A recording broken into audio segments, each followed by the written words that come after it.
Sahabat EVC tercinta, batuk dan bersin merupakan media penularan penyakit dan penyebaran virus melalui udara. Untuk itu, diperlukan etika batuk dan bersin sebagai pencegahannya. Berikut adalah etika batuk yang salah.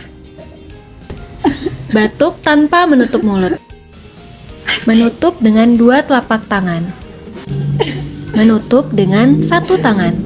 Berikut adalah etika batuk yang benar. Menggunakan siku bagian dalam. Menggunakan tisu atau sapu tangan. Membuang tisu pada tempat sampah dan mencuci tangan dengan air mengalir atau gunakan hand sanitizer.